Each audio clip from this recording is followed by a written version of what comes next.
வணக்கம். இன்னைக்கு பொன்னேரியில ஒரு அற்புதமான சைட்டு. இன்னைக்கு லான்ச்சுக்கு நாங்கெல்லாம் வந்திருக்கோம். என்ன பாருங்க, ரொம்ப அழகா இருக்கு பாருங்களேன். வீடெல்லாம் இருக்கா, ரொம்ப அழகான சைட்டுங்க இது.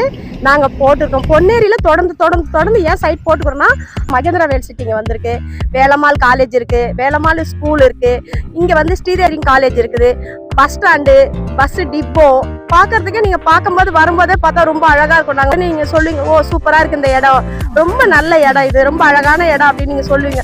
ஏன்னு கேட்டீங்கன்னா, எங்க கம்பெனில வந்து 36 வருஷம் கம்பெனினா டாக்குமெண்ட் வந்து உங்களுக்கு சுத்தமா இருக்கும். அந்த நம்பிக்கையில தான் எங்ககிட்ட தொடர்ந்து மேல கஸ்டமர் வந்துகிட்டே இருப்பாங்க. பொன்னேரி பஸ் ஸ்டாண்டை காமிப்போம், ரிஜிஸ்டர் ஆஃபீஸ் இருக்கு, தாலுகா ஆஃபீஸ் இருக்கு, இன்னும் என்னென்ன வேணும் எல்லா ஃபெசிலிட்டி இங்க இருக்கு. நமக்கு எதுவுமே இல்லாத எதுவுமே கிடையாது. ரொம்ப அழகான சைட்டு. கண்டிப்பா 40 அடி ரோடு 30 அடி ரோடு கொடுத்துருக்கோம். சுத்தி இபி லைன் இருக்கு, தார் ரோடு இருக்கு, தண்ணி ஃபெசிலிட்டி இருக்கு. இதுக்கு மேல எப்படி சைட் கொடுக்க முடியும்? நீங்க வந்து பாருங்க, ரொம்ப அருமையான சைட்.